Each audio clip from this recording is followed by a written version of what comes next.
नमस्कार बच्चों, आज हम क्लास 8 का वर्कशीट नंबर 25 करने जा रहे हैं। जो इसमें घन और उसके प्रतिरूप के बारे में चर्चा की गई है। जैसा कि आजकल आपको पता है जो कि कोविड का सिचुएशन आ रहा है, तो आजकल क्वेश्चन भी कोविड से रिलेटेड आ रहा है, जिससे आप भली भांति परिचित हैं।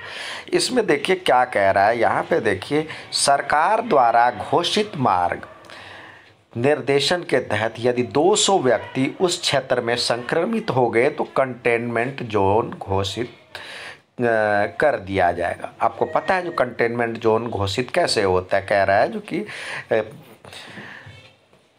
सरकार द्वारा घोषित मार्ग को कोई रास्ता, मार्ग यानी रास्ता, कोई रास्ते को जो है सरकार तब उसको कंटेनमेंट जोन घोषित करेगी जब वहाँ पे उस सड़क के पास आने वाले 200 व्यक्ति संक्रमित हो।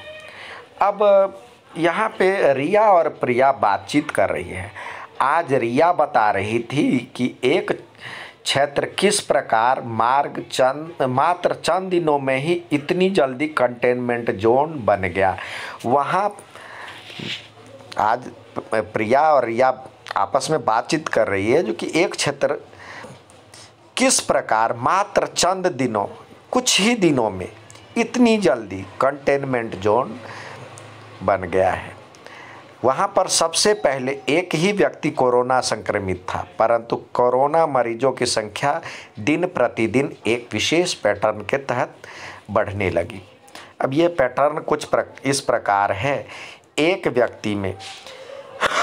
व्यक्ति जो है संक्रमित हुआ, पहले एक व्यक्ति संक्रमित हुआ, देखिए ये समझिए, एक व्यक्ति संक्रमित हुआ, फिर अब दूसरे 2 दिन में जितनी अगली 2 क्रमागत विषम संख्याओं का योग था उतने व्यक्ति संक्रमित हो गए।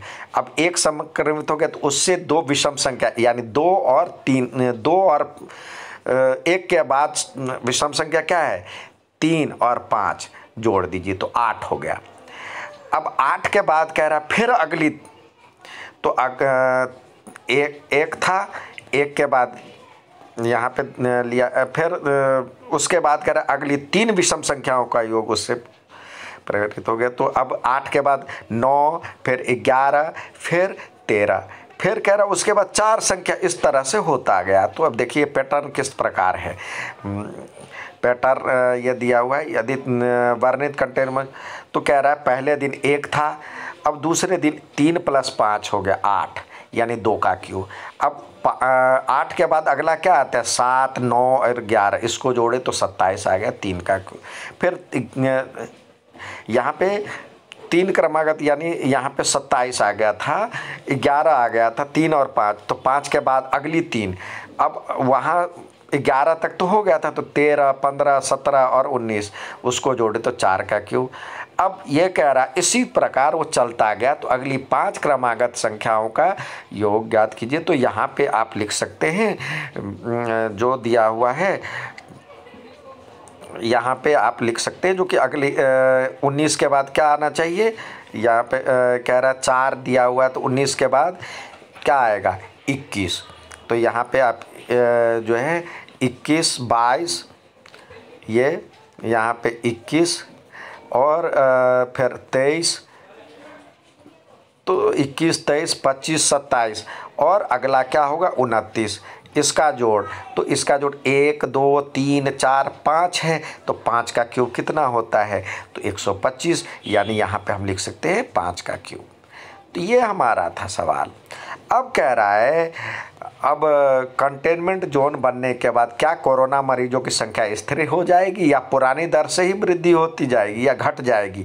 आप ये बताइए, जब वहाँ पे रोकथाम की व्यवस्था की गई है तो क्या होगा, वो संक्रमित उस तरह से संक्रमित नहीं कर पाएगा, तो ये घटती जाएगी। ठीक है, ये घटती जाएगी।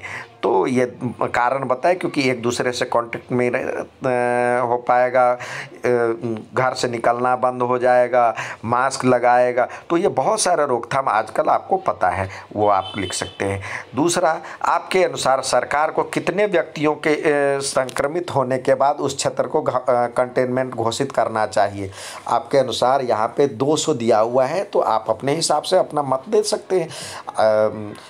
ऊपर वर्णित क्षेत्र में यदि रहने वाले कुल लोगों की कुल संख्या 3025 है, तो उपरोक्त पैटर्न के अनुसार कितने दिनों बाद पूरा क्षेत्र कोरोना घोषित हो जाएगा? अब तो ये प्रोसेस चलते गए, तो देखिए 5 का क्यों, इस अगली संख्या अब तो 5 का क्यूब ये आ गया, फिर 6 का क्यूब आपको पता है, 7 का क्यूब देखिए, 8 का क्यूब देखिए, तो ये कितने दिनों में आएगा, तो ये आप बता सकते हैं। ठीक है बच्चों, अब इसका घनमूल निकालना है, या तो इस तरह से भी निकाल सकते हैं 30, 25, और या तो विषम संख्या से भी निकाल सकते हैं, तो आपको जैसे मर्जी वैसे निकाल सकते हैं। अब बात करते हैं आज जो दिया हुआ उपरोक्त पैटर्न से ही कोरोना संक्रमित की संख्या घटती है, तो या अन्य कोई पैटर्न भी हो सकता है, या बिना किसी पैटर्न के भी कोरोना मरीजों की संख्या बढ़ सकती है। कह रहा है क्या उपरोक्त पैटर्न से ही घटती है? जरूरी नहीं है, उपरोक्त पैटर्न आप कोई और पैटर्न बना सकते हैं। तो कह रहा है जो कि किसी भी तरीके से बढ़ सकता है, ये अन्य पैटर्न भी हो सकता है, या बिना पैटर्न के भी कोरोना मरीज, ये जरूरी है जितने से कांटेक्ट में आए उस हिसाब से बढ़ेगा। ठीक है, तो इस पे आप सवाल का आंसर दे सकते हैं। धन्यवाद।